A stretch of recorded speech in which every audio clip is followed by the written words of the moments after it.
Hello friends, welcome to இன்றைய special. இன்றைய பொழுது இனி எப்பொழுதாக நம்மளுடன் இணைந்திருப்பது உங்கள் தொழில் தேன்மொழி. நான் இன்னைக்கு ஒரு சிம்பிளான ஸ்வீட் ரெசிபி தான் போட்டிருக்கேன். இது கர்நாடகா ஸ்பெஷல் ஸ்வீட்னே சொல்லலாம். ரொம்ப சிம்பிளா செய்யக்கூடியது. ஒரே ஒரு இன்கிரீடியன்ஸ் மட்டும் இருந்தா போதும். ஒரு 15-20 மினிட்ஸ் இருந்தா போதும் செஞ்சு முடிச்சிடலாம். வீட்டுக்கு விருந்தாளிங்க வராங்க, இல்ல ஃப்ரெண்ட்ஸுக்கு என்ன நீங்க கூப்பிட்டுருக்கீங்க, இல்ல கெட் டுகெதர் மாதிரி வைக்கிறீங்கன்னா டக்குன்னு இந்த ஸ்வீட் நீங்க செஞ்சு முடிச்சிடலாங்க. ரொம்ப சிம்பிளா செய்யக்கூடியதா, பிகினர்ஸ் கூட செஞ்சிடலாம். இந்த ரெசிபி எப்படி செய்யலாம்னு பார்க்கலாம். இதுக்கு நான் முதல்ல ஒரு பேன் வச்சிருக்கேன். பேன்ல இந்த கப்ல 3/4 கப் அளவு சர்க்கரை எடுத்திருக்கேன். இந்த கப்ல அடுத்த பொருளா எடுக்க போறேன். சர்க்கரையை போட்டு கூட தண்ணி மட்டும் ஒரு 1/4 டம்ளர் தண்ணி ஊத்திருக்கேன், நிறைய வேண்டாம். சர்க்கரை நல்லா கரைஞ்சி நல்லா மெல்ட் ஆகி வரட்டும். அடுப்பு சிம்லயே வச்சு கலரி விட்டே இருங்க. சர்க்கரை நல்லா மெல்ட் ஆகி வரணும். இங்க பாருங்க, நல்லா வந்துடுச்சு. பாகுபதம் எதுவும் கிடையாது. நல்லா கலரி விட்டே இருங்க. சர்க்கரை நல்லா கட்டிப்பட்டு வரணும் உங்களுக்கு. இங்க பாருங்க, ஒரு 2 to 3 மினிட்ஸ் ஆகும். சர்க்கரை நல்லா உங்களுக்கு கட்டிப்பட்டு வரதுக்கு இப்படி கலரி விட்டுட்டே இருக்கணும்.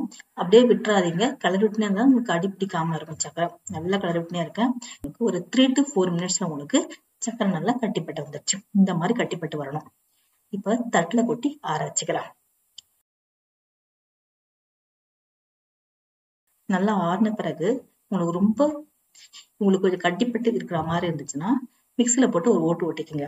இல்லைன்னா அது அப்படியே நீங்க ஜலிச்சு கூட எடுத்துக்கலாம். கட்டியா இருந்ததுன்னா நான் அப்படியேதான் எடுத்திருக்கேன். ஓரளவு கட்டிப்பட்டுலாம் போயிடுச்சுண்டு. இது அப்படியே இருக்கட்டும். இப்போ இன்னொரு பேன் வச்சிருக்கேன். இப்போ இந்த பேன்ல நெய் கொஞ்சம் ஊத்திக்கிறேன். நெய் நல்லா மெல்ட் ஆகி வர ஆரம்பிக்குது. சர்க்கரை எடுத்த கப்லயே 1/2 கப் அளவுக்கு மில்க் பவுடர் எடுத்திருக்கேன். நீங்க கடையில வாங்குற மில்க் பவுடரை போட்டு நல்லா கலரி விட்டுனே இருங்க. அடுப்பு சிம்லயே இருக்கட்டும். மில்க் பவுடர் நீங்க போடும் போது இருக்கிற கலர்கள்லாம் மாறி வருங்க. நல்லா கலரி விட்டே இருங்க. அதுக்கு ஒரு 4 மினிட்ஸ்க்கு மேல ஆகும். அடுப்பை கைவிடாம கலரணும். நீங்க சிம்லயே தான் இருக்கணும்.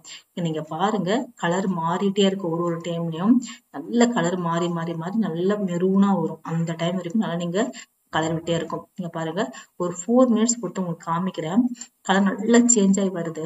நல்லா மொறுன்னு இருக்கும். அது கலர் சேஞ்ச் ஆகி வரும்போது உங்களுக்கு நம்ம வச்சிருக்க பவுடர் பண்ண சுகரை நீங்க போட்டுக்கலாம்.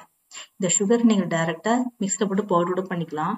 ஆனா இந்த மாதிரி போட்டீங்கன்னா உங்களுக்கு பர்ஃபெக்டா இருக்கும் இந்த ஸ்வீட். உங்களுக்கு இது போட்டுருங்க. நான் ஃபுல்லா போட போடல, ஒரு 1/4 கப் தான் நான் போடுறேன். ஏன்னா மில்க் பவுடர்ல இருக்க சுகரும் இந்த சுகரும் போதுமானதா இருக்கும்.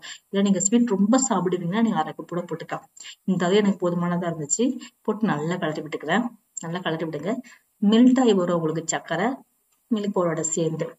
நல்லா கலரி விட்டே இருங்க. தேவைப்பட்டா 2 ஸ்பூன் நெய் கூட ஊத்திக்கலாம். நல்லா கலரி விட்டே இருக்க. உங்களுக்கு நல்லா மெல்ட் ஆகி வரணும்.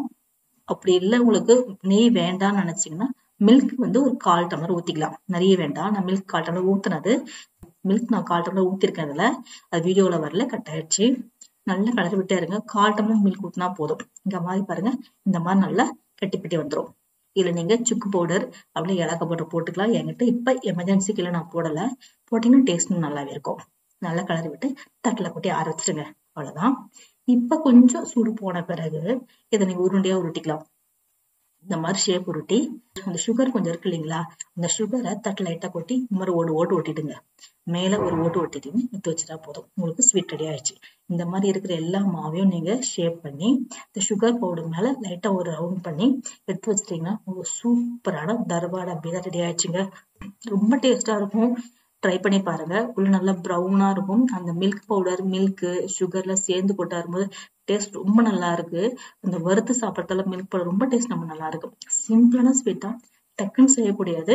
எல்லாரும் ரொம்ப விரும்பி சாப்பிடுவாங்க. நீங்க இது கூடவே வேற எதனா வீட்டுல இருக்க காரம் வச்சு கொடுத்தீங்கன்னா இதுவும் கடையில வாங்கினதான்னு கேட்கிற அளவுக்கு இருக்கும் ஸ்வீட்டு. அந்த டேஸ்டா இருக்கு. கண்டிப்பா ட்ரை பண்ணி பாருங்க. இந்த வீடியோ உங்களுக்கு கண்டிப்பா பிடிச்சிருக்கும். லைக் பண்ணுங்க, ஷேர் பண்ணி சப்ஸ்கிரைப் பண்ணுங்க. மறக்காம பக்கத்துல இருக்க ப்ரெஸ் பண்ணுங்க. உங்க ஃபேமிலிக்கு ஃப்ரெண்டுக்கு ஷேர் பண்ணுங்க. Thank you.